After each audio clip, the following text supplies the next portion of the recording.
it's all we got to grow stuff in. You know, we see all the stuff that's growing above the ground, which is, you know, beautiful and diverse and all kinds of stuff. But none of that can grow without what's going on under the soil, which has been developing for billions and billions of years before there was any plants. And so what's underground is an extraordinarily complex ecosystem, a dense array of organisms, bacteria, archaea, fungi, algae. We'll go through some of these. But the whole thing is that it's a whole integrated system. We look at soil, we look at plants, we look at insects as separate things, but they all interact and can't work without the other ones. And so that's, you know, one of the whole thing that we have to consider. Regenerative farming. This is one thing that Rick Holly and I have been trading books back and forth in magazines and stuff about the regenerative farming. It's something that has been developed about over the last 20 years, and it's basically no-till farming on a large scale. Some of the main things is you keep the soil covered, keep it mulched. Can you imagine how do you mulch an entire pasture? But there's ways to do it. You do not disturb the soil, no plowing, no disking, no ripping, no tilling. Everything just stays covered all the time. You plant a wide diversity of plants. Now, if they're growing corn, well, you only grow corn, but in between growing seasons, you never leave your fields fallow. You always have something growing, you know, cover crops and diverse things like that.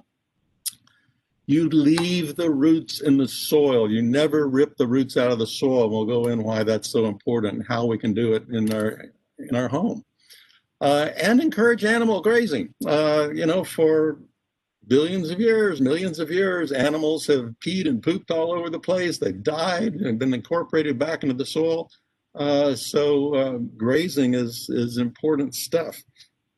And so all of this stuff improves the soil, and what these farmers have and ranchers have discovered is it dramatically decreases their need for fertilizer, dramatically decreases their need for pesticides, because all this covered soil, the spiders love it, the ground beetles love it, so that they eat all the pests. It holds water better. It just works better than tearing up the soil with plows and disking and that sort of stuff. And so we've always tried to figure out, how do we incorporate this on a smaller scale? It's one thing on a big scale, but how about a smaller scale? So let's look at some of the properties of good soil. The Goldilocks Principle. Everybody knows what that is. Not too hot, not too cold, not too wet, not too dry. This is what everything under the soil likes, whether it's the bacteria in the soil, whether it's our plant roots in the soil. Everything likes things fairly moderate. They don't like extremes that are cycling on and off and on and off, like being too wet and being in a drought. So we want to aim for gardening in a way that encourages that. There has to be plenty of air for roots and microbes. Remember that you know, we get air to all ourselves through our blood.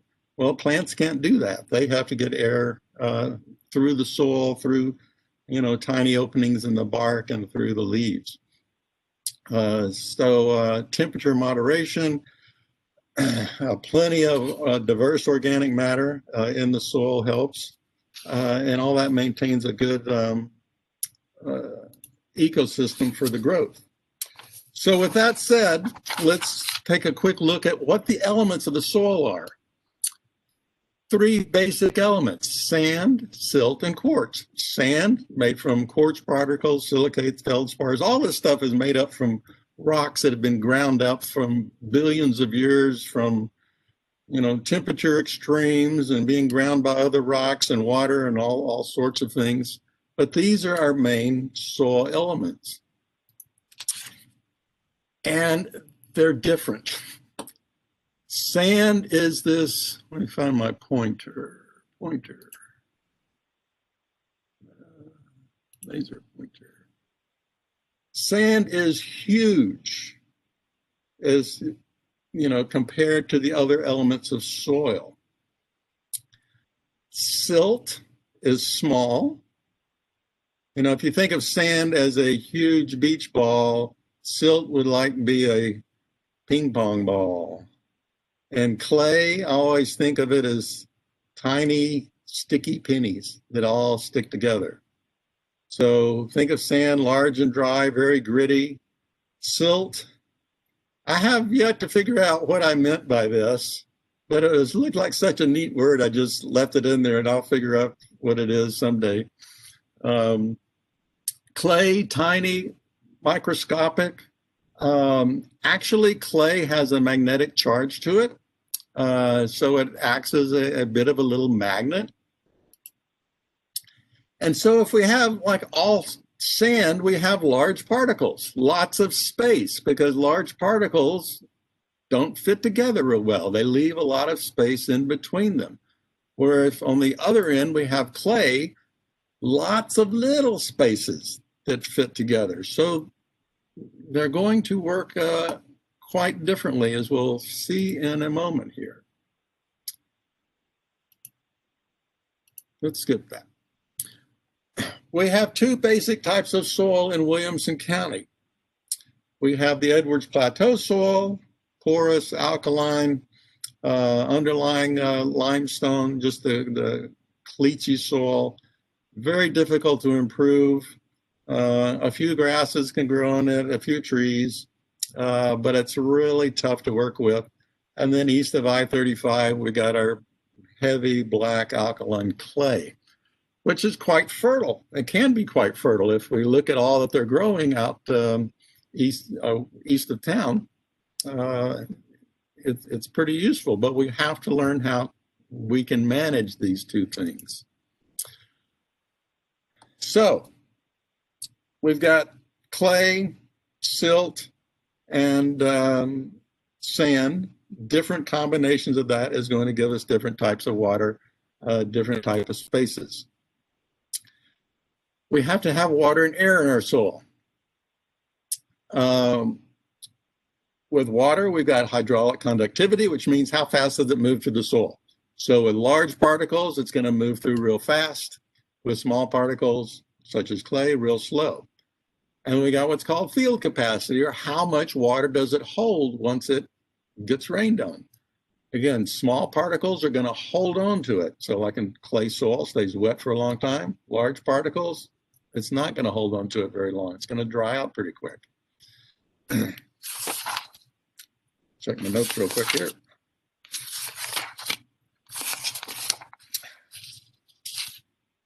And as we know, we have to have water. Everything living must have water in order to live. Air. Soil is about 25 to 60% air, depending upon how much sand there is, how much clay there is. Soil has to breathe. Oxygen is needed by the living organisms. Oxygen is needed by the roots. The roots only get oxygen from outside in the soil. It doesn't get it from inside the plant. But also with air, we need nitrogen. Nitrogen is needed by the plants. It's needed by the bacteria that fix the nitrogen for the plants. So the air has to get in the soil to help with nitrogen.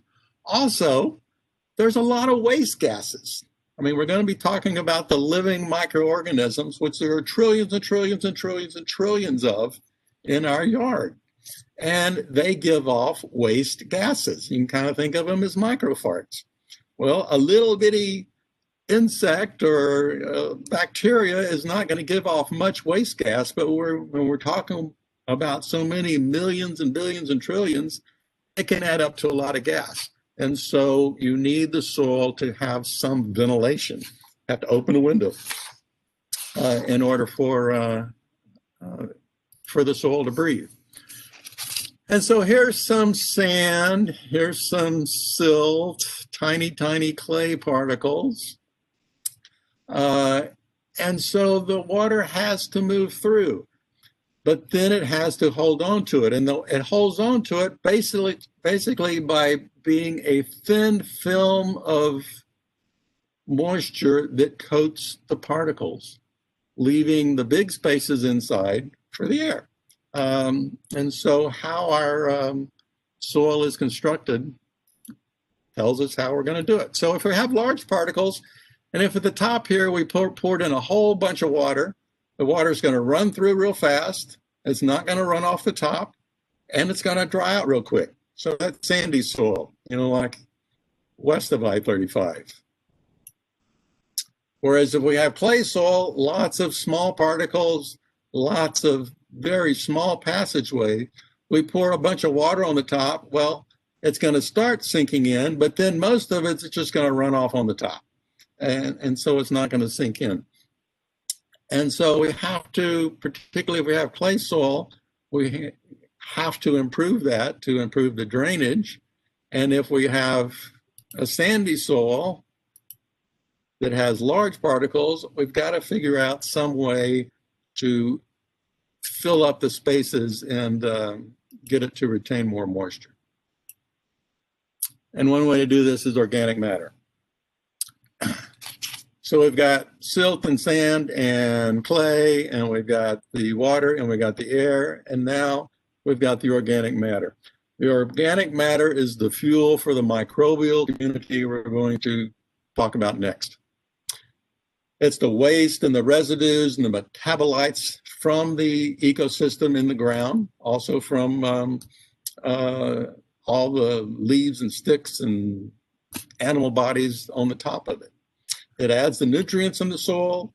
It improves the structure of the mineral elements in the soil, the sand, the silt, and the clay. And it pushes the soil to that Goldilocks standard. It pushes that soil to the middle. And so it's critically important that we have all this. So in our living soil, we have all of these microbes to animals to earthworms. These are all microscopic. Some of them, as they bunch together, we get a lot of fungi hyphae, microscopic fungi hyphae. You begin to see the fungi, or we can see it as the mushrooms that come up. Slime molds, when they all get together, we can see that. But most of this is microscopic, and some of them feed off each other. Many of them break down the organic matter in the soil. They have many tasks. On the other side, we have the larger ones, the arthropods, things with legs, insects. We have just a second, I got something on my screen. I don't know how to get rid of it. Is that on everybody else's screen?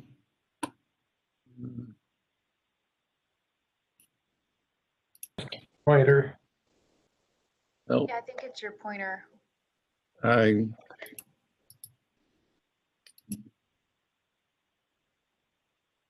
pointer won't go to it.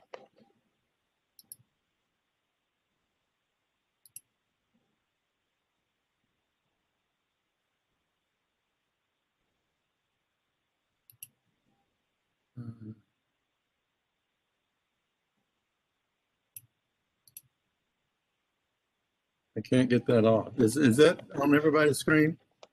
Yes, the red dot. No, I've got a annotation box in the middle of my screen. Oh, no, This is Get Paul. out. I did not see it. we don't see that. You don't? Well, I can't see half of my slide. Look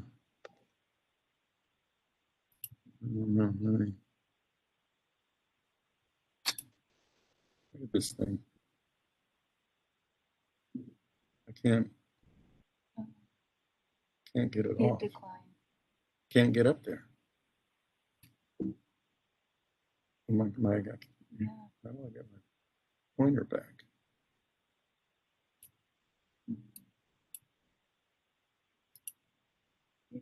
There we go. Okay, I'm back. Okay. Earthworms are a big part of this. Earthworms in healthy soil is the key to tilling. We don't have to till. Earthworms will do it for us. And a healthy soil, an acre of healthy soil will have up to 3 million earthworms. Those 3 million earthworms in that 1 acre can move up to 20 tons of soil a year. That is moving through them. That is earthworm castings. 40,000 pounds. If you buy worm castings in the store, you're talking about $1 per pound. So you got, with healthy soil, you get $40,000 worth of earthworms castings per acre every year. And along with that, you get all the tilling that they do.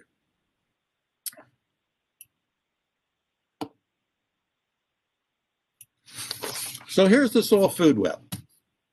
This is how it all works. We've got our plants, we've got our sun, photosynthesis, and eventually this will die, leaving waste and residues, metabolites from plants, animals, and this is eaten by the bacteria.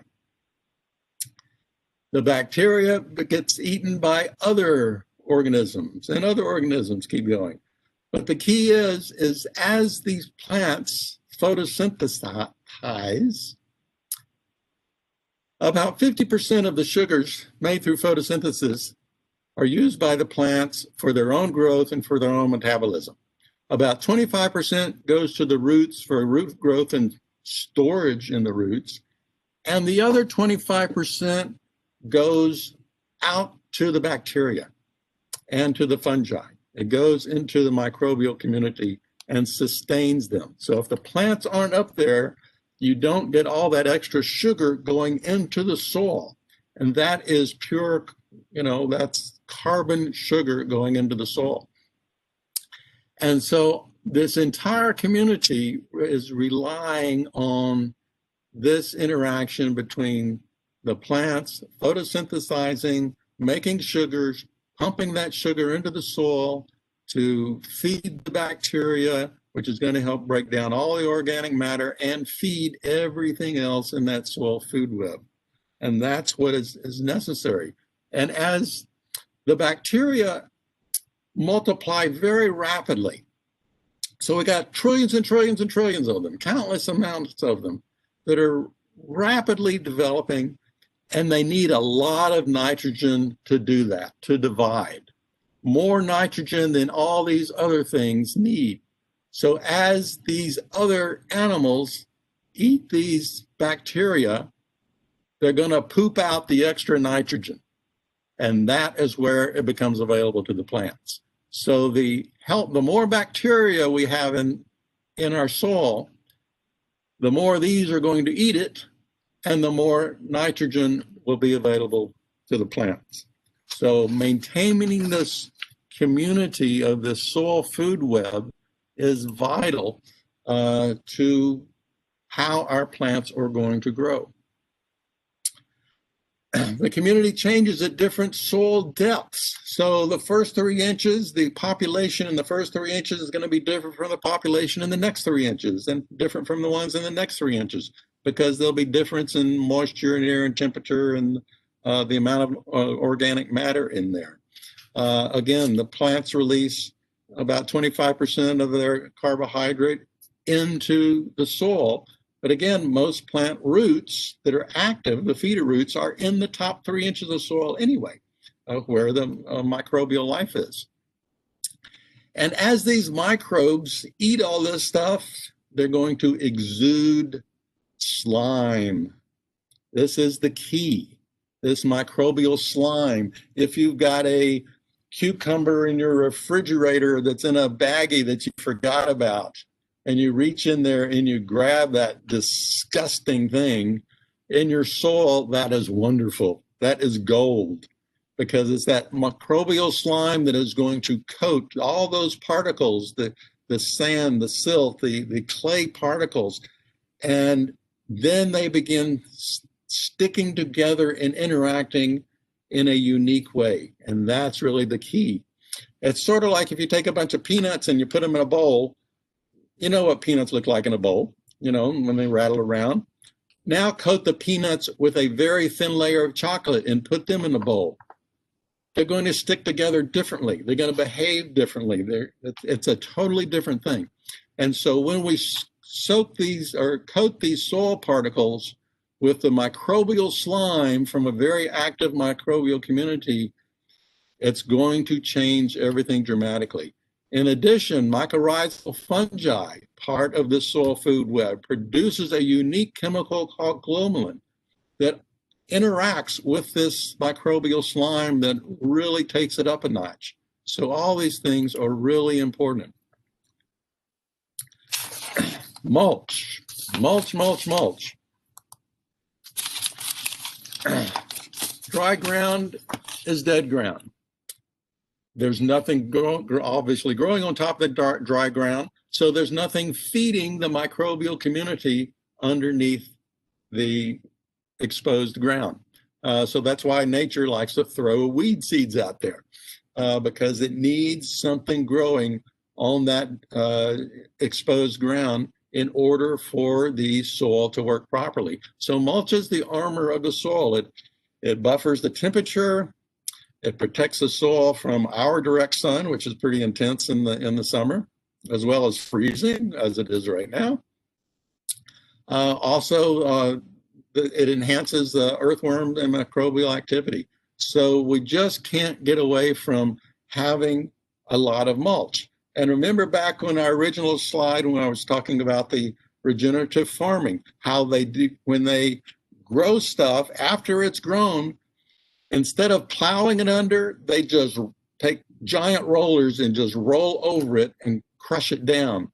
And so they do that after each crop. And you always have mulch on their fields. It's always mulched.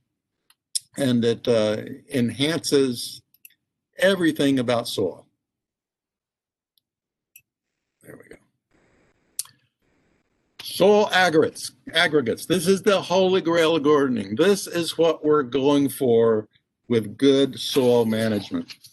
So what these are is these soil particles, the sand, the silt, the clay, become stuck together with the microbial slime and the glomalin from the fungi, and they create these little microhabitats for the microorganisms.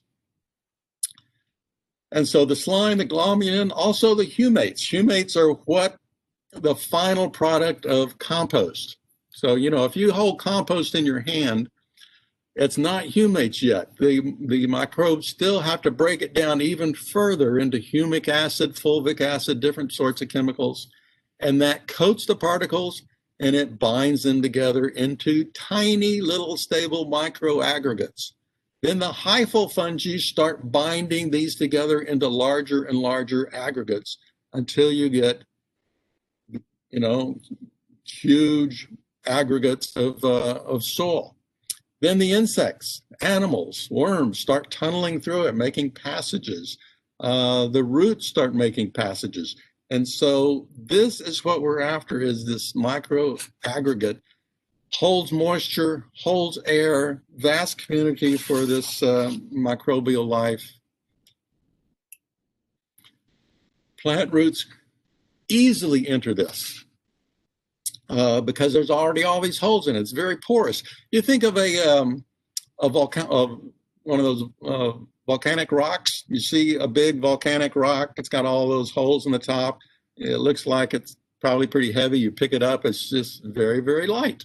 This is the same thing with these aggregates. It looks like a big chunk of soil, but if you picked it up, it would be extremely light. And when you break it apart, it just falls apart very easily because there's so much airspace in it. And that's the key to the micro aggregates.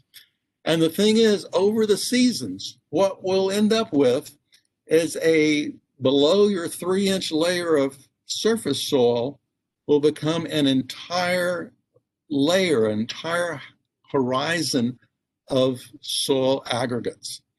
And over time, it'll expand in depth, it'll expand in width, it'll just keep expanding and it will be a permanent, stable microenvironment for our microbial community, for good moisture, for good air, for root growth, as long as we don't disrupt it. And that's the key. We can't tear it apart. Once you tear it apart, it's got to start building itself all over again. And so that is the concept when we talk about no-till gardening. We do not want to disrupt the lower aggregate layers. We want to protect them as much as we can. So we'll get to that. Couple of gardening facts of life. We can't change that basic combination of what our soil is made of. If we've got too much clay, we can't truck in a bunch of sand and change it. If we got too much sand, we can't truck in a bunch of clay and change it. And the reason I say truck in, if you've got too much clay in your soil and you want to change it, you literally will require a few trucks of sand to make any change. It takes too much. You just can't do it, and you can't do it the other way around. In her theses, Linda Brewer from Oregon State, who studied clay soils. Clay soils are highly structured on the atomic level, much as crystals are. No amount of sand can be added to clay soil to change the texture. The larger sand particles tend to provide a surface under which the tiny clay particles just adhere. The result can be a more difficult soil to manage than the original clay. So no matter how small or large a space we have, if we think we can throw some sand into that clay and improve it, we're wrong. It's not going to work. It's really just going to mess things up even more. There's better ways to do it, and we'll talk about that. Again, we get back to planting native plants that are adaptive to whatever type of soil. And we amend what soil we have, what type of soil we have, so that those native plants do better. We do a lot of hiking. And if you go out there and you look, particularly in the hill country, at some of the native plants, the way they're growing out in the wild, they're struggling. They're really kind of ugly. You really wouldn't want that in your yard. But if you improve the soil that they're growing in, they really respond very well and perform much better. So it gets back to improving the soil, and the tools of the trade to do this is compost, composted manure, worm castings, vermicompost, meals, all these things.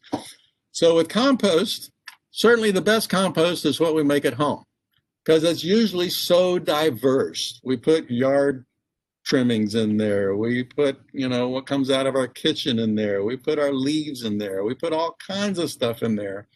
And so it is such a diverse compost that it is definitely going to be the best there is. We can buy compost. There's all sorts of compost we can buy. The problem with buying compost is usually whoever makes that compost, many times they contract with people to get whatever it is they're composting. So it might not be as diverse as you would like. If I have to use compost, I'm buying a bag. What you want to do is, a good thing to do is buy, if you need 3 bags of compost, buy 1 bag from a different place, 3 different bags, from different places, and mix them together. And maybe you have a more diverse mix of compost. I put cottonburr in here because I just love this cottonburr compost. If you've ever used it, it is the neatest, fluffiest compost I've ever seen. But it goes a long way. Compost and manure. Certainly cow and poultry is the standard. Bat guano is good, but somewhat expensive. We've got our biosolids, which is basically treated human poop. A lot of people don't like to use this. It has been treated. It has been shown to be safe. In our area, dillo dirt is the common one. Another one is the millorgonite that you can pick up at the stores, which is the biosolids from Minneapolis, St. Paul area. I've heard some of our extension office people call it Yankee Doodle. I put horse in here with a line through it because you can find composted horse manure in our area. One thing to be aware of is horse manure is that it can contain herbicides. It takes a lot longer for grass and hay to go through cows than it does horses. It goes through horses relatively quickly compared to a cow. So as that fermentation process is going through in a cow, a lot of those herbicides can get degraded. So it's usually not a problem. Horse, totally different thing. So I have had a couple of bad experiences with, a yard guy that puts down horse manure and it had pesticides in it and it killed some of the grass. So you got to be careful of the horse manure. Plus your whole neighborhood smells like a horse stall for a week or so. Vermicompost from worms, just excellent, but again, expensive. We have our meals, our alfalfa meal, cottonseed meal, kind of staples for improving, adding and amending any soil. Feather meal is a very long-lasting one, but very expensive. A 50-pound bag costs about $80. Kelp meal, corn, bone meal, fish meal. So you can find all of these available. Fertilizers, certainly fish emulsion is one of the best out there. We can have organic and synthetic fertilizer. And then we can amend with our minerals, gypsum, expanded shale, which is basically shale, which has been heated under high pressure and basically popped. Same thing with vermiculite. Vermiculite is mica that was high pressure, that's high heat and popped. Same perlite as silica. And so there's a lot out there as far as minerals. So these are some of the things that we can add as far as tools of the trade. When we first are going to improve our soil, good to get a soil analysis. Pick these bags up at the Extension Service, send them in, see where we're at. Without a soil analysis, we're pretty much flying blind. So it's always good to at least start with a soil analysis. And even if you've been gardening in your plot for a while, every couple of 3 years getting a soil analysis doesn't hurt. Just helps you know where you're at. Okay, so let's improve some soil. First, we'll talk about unimproved clay soil. So this is the first time we've got a new area. We're going to put a bed there, whether it's for a perennial bed, whether it's going to be a vegetable bed, any kind of bed, we're going to improve the soil. We've got to break it up. Only organic matter can break clay to form aggregates. By organic matter, I'm meaning the microbial slime, the glomalin you get from the fungi. It takes that organic matter. Throwing in a bunch of sand isn't going to help. So the first thing I do with clay, and I live, east of I-35, so I'm dealing with lots of clay. You want to till in some fine gypsum, the fine powdery gypsum. And it is amazing how fast that clay will become this wonderful, soft, friable soil. Just one tilling, you go, in 15 minutes, you just have this beautiful soil when you till in fine gypsum. And if you stop there, within a month, it's all going to turn back to exactly where it was before you put the gypsum in. It doesn't last. It's not a long-term solution to anything. So the only reason you're putting the fine gypsum in is to get that tilled up so that it can start accepting other amendments. So the next amendment we put in is 3 inches of expanded shale. So over whatever area we're going to be using, we want 3 inches of expanded shale. Yes, that's a lot of shale, and it looks like a lot of shale.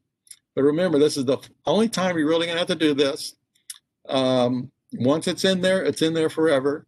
And you'll be amazed that once you till it in, you kind of wonder, where the heck did all that shale go? It looked like a lot of shale. Once you till it in, it really gets incorporated quickly. So when we're working with clay, expanded shale is important. Then we till in 1 inch of compost for every 2 inches of soil. So if our soil depth is 4 inches, we're going to use 2 inches of compost, 6 inches, 3 inches of compost. So that gets everything broken up. It gets that expanded shale in there deep. It gets our compost in there deep. And now we can go back to some of our additional amendments that we're going to use. The meals, the worm castings, coffee works great, all those other amendments, any kind of minerals we want to put in. Unimproved sandy caliche soil. Consider raised beds. There's not a lot of digging down and improving this stuff. Certainly we can, add the compost to it to help it some. But again, raised beds are the key to this, and not necessarily just 4x8 wooden raised beds. You can use rocks and make designer raised beds for other kind of plantings. Consider using the cardboard technique we're going to talk about in a little bit. Again, natives are real important at this point.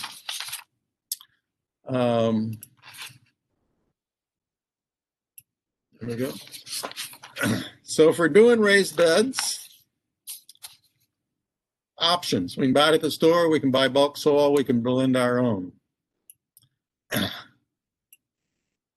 If you buy it at the soil, you can get raised bed soil, pretty expensive. You can get topsoil. It's a lot cheaper, but the contents are unknown. Best to buy, experiment, buy a few and see which ones you like.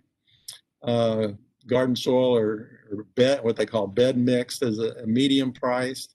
A lot of times you don't know what components are in there.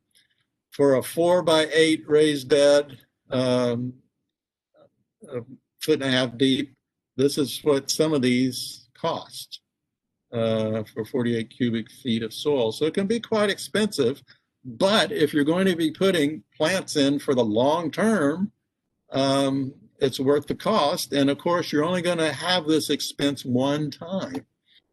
So this is just, to get it started. You can have bulk soil delivered. This is Dale Hill's load he had delivered a few years ago. You can get it from landscaping centers. Often they have multiple blends. Can be delivered, which is pretty simple. So that's another way to go. Or you can blend your own. I would recommend blending one ingredient at a time. And so this is just a somewhat generic recipe where you start with 40% soil. It can be topsoil, garden soil, soil you have delivered. About 20% coarse vermiculite. Any of this can be adjusted depending on what you like. You do not want to use perlite out there. Perlite has a very low density, much lower density than the soil around it. So it's eventually going to float onto the top, and you're going to always have perlite flying around your garden. So vermiculite, however, when it gets wet, is the same consistency and same density as soil, so it's going to stay in there. 30% composted organic matter, which we talked about compost before, the yard waste, leaves, manure, cotton burr, whatever. And then 10% of amendments. The soil meals we talked about, castings, coffee grounds, molasses, bark, green sand, expanded shale. These are some of the things that we can use. But we don't want to disturb the aggregate layer. So seasonal improvement. So now we've improved our soil. We've planted in it one season. Now what do? It's time to switch over. It's maybe the fall and we want to put our soil to bed, or it's the spring, we want to improve the soil. How do we do that? One key, we don't want to mess up those aggregate layers. They have been forming, and we want to leave them as they are. So we do not want to disturb anything below 3 inches. We want to add the compost and amendments, but only to the top 3 inches of soil, which means no tilling. So, but however, no till does not mean just don't bring a tilling machine out into the garden. It means no shoveling below 3 inches, no forking and turning. You don't turn your soil. You know, people want to turn their soil because we think of plowing. You know, farmers plow and turn their soil, so we want to get in there and turn our soil too. All that's going to do is disturb the aggregate layer, and it's going to mess up everything that we've been trying to achieve. So we only want to cultivate the top 3 inches of soil, plant in the top 3 inches of soil, and leave it alone. And of course, the microbes are going to do their thing with all the compost. The plants are going to be sending carbon into the soil to feed the microbes. They're going to make the microbial slime and the glomalin and the humic acid and fulvic acids, which will go down into that aggregate layer and continue to improve it. The earthworms will keep tilling it for us, so we don't have to till it with our shovels and our forks and our deep digging, because we don't want to bring up those aggregate layers to the surface. We want to keep them down there where they belong. We don't want to mess up the roots. Roots create a pathway through that aggregate. It feeds the microbes. When we finish planting for the season, if we're finished with those plants, we don't want to pull the roots out. We don't want to dig the roots out. We want to cut or twist the plants off at the soil level, leave those roots in place. They're going to degrade. All of the sugars in that will go back into the soil, and microbes will just love it. And the tunnels that those roots created will remain in that soil. It will become part of the large tunnels of the aggregate. So we don't want to pull roots if we can help it. Here's some roots. This is the alfalfa plant. This is 72 inches down. Look at what's happening. And if we cut that alfalfa plant off when we're finished with it and let all of this just slowly degenerate, all those little pathways for air and water will still be there.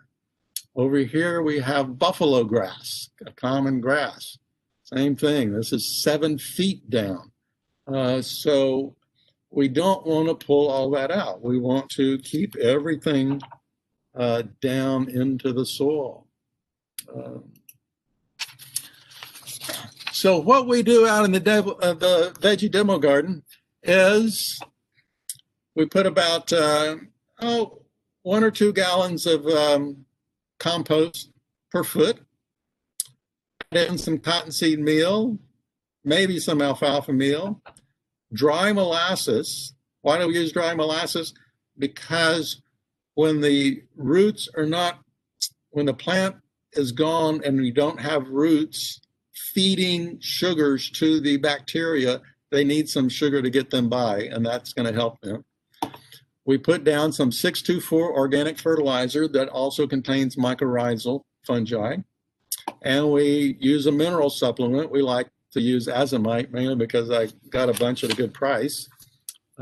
Stands for A to Z of minerals and trace elements. We lay this on the top of the bed and we cultivate the top 3 inches.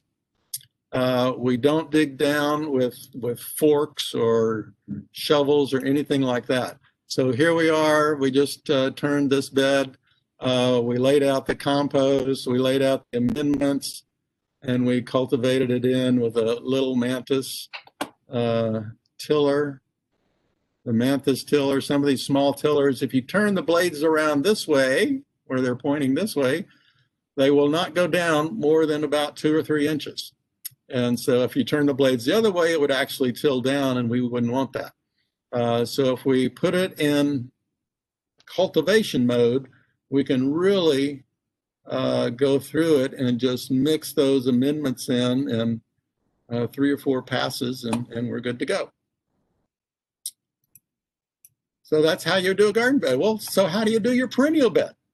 We've got plenty of perennial plantings around our house, and how can we apply this to that? One of the things I like to do is what's called vertical composting. So you use a bulb auger with a drill. It's got to be a pretty strong drill too. And you drill holes. So here's a flame acanthus. I drilled holes. These are all about 1 foot deep around the flame acanthus. And then I fill those holes with compost and amendments.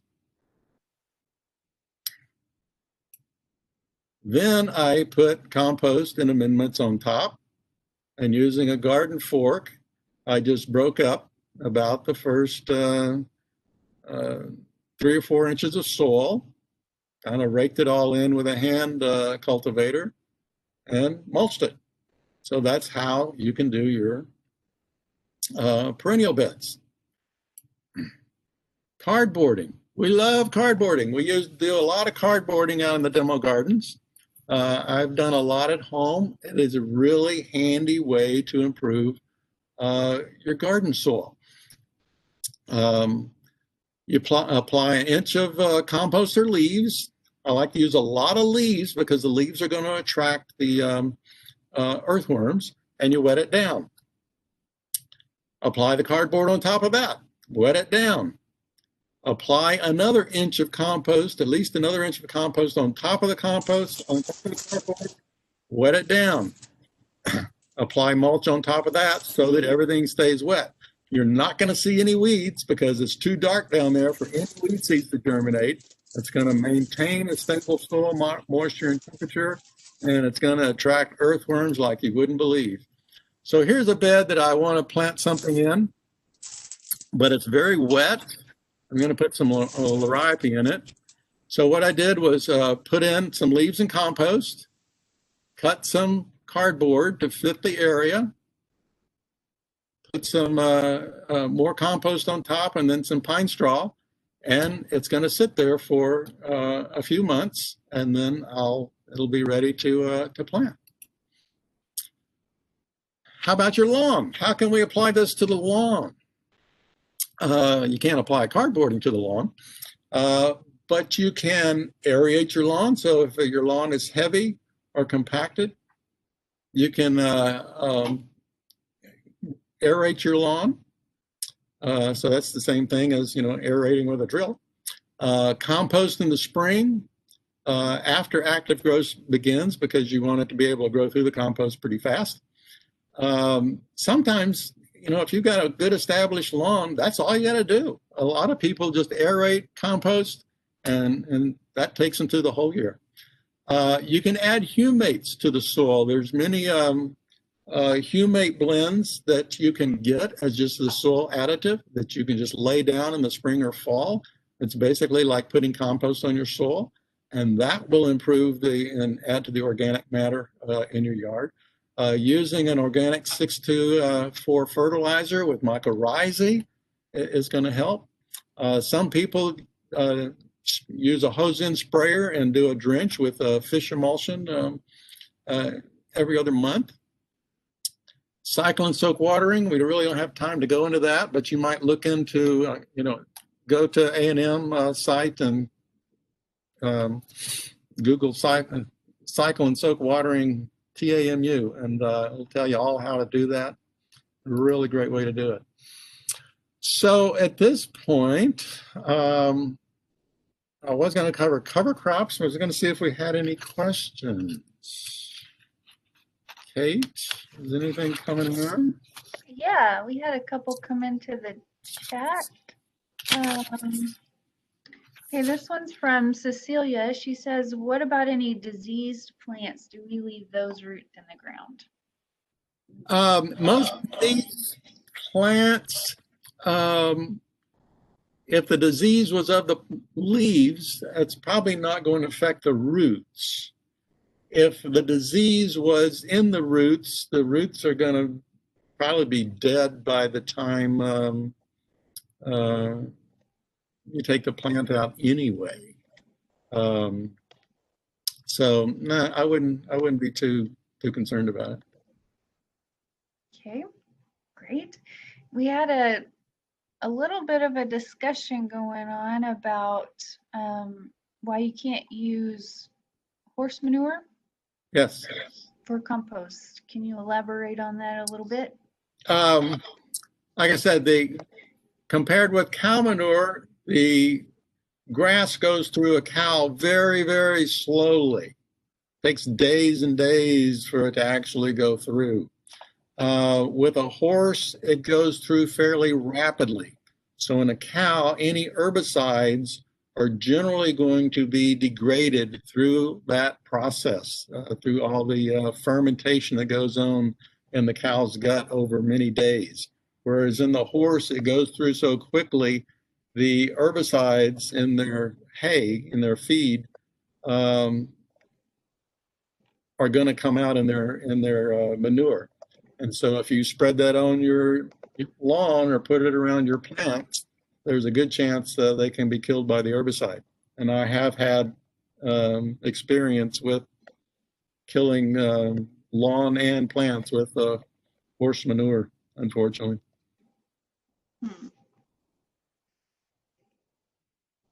All right, thanks for that one. Yeah. So we had one question that may have been answered as you talked through, but this one was, should we pull weeds or just cut them off at their surface? Weeds I pull because so many weeds have, they'll come back. There's so many perennial ones. Best just to get the weeds out of there. Okay, great. All right, I think that's all the questions we have in the, oh wait, nope, we've had some more come in. Should we leave falling leaves on our flower beds? No. One of the problems with the falling leaves is that as they dry, they're going to shed water. So it can actually be quite dry underneath the leaves. If you grind them up and put them out, it's a little bit better. If you grind them up and add a little compost to them, it's better. But just leaves themselves, a lot of times, if it rains or if you irrigate, it will just shed the water away. It takes if you go out into the forest, it takes a long, long time for leaves to break down. A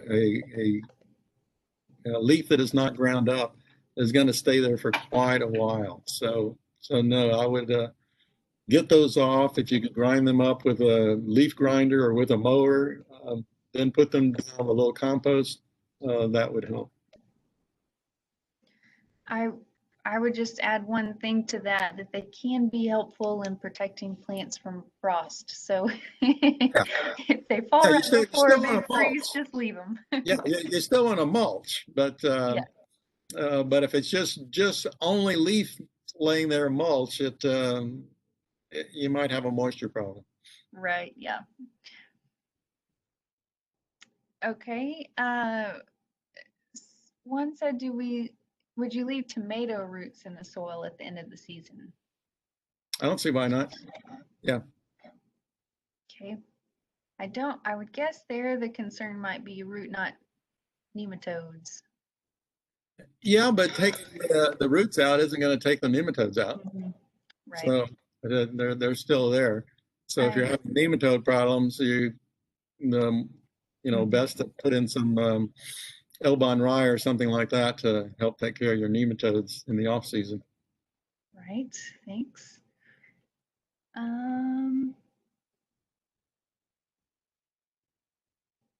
Okay, I think so. The only other comment that we had was, can you continue to discuss the cover crops? And as much as I would love that, Yeah.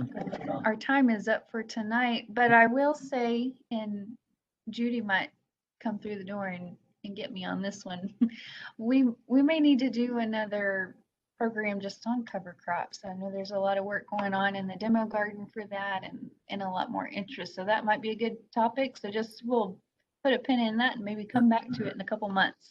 Yeah, and well, in a couple of months, we're going to have a presentation on what's going on in the herb garden and in the veggie demo garden. And I'll probably talk about what we're doing with the cover crops in the demo garden at that time. Okay, perfect. That's April. That'll be in April.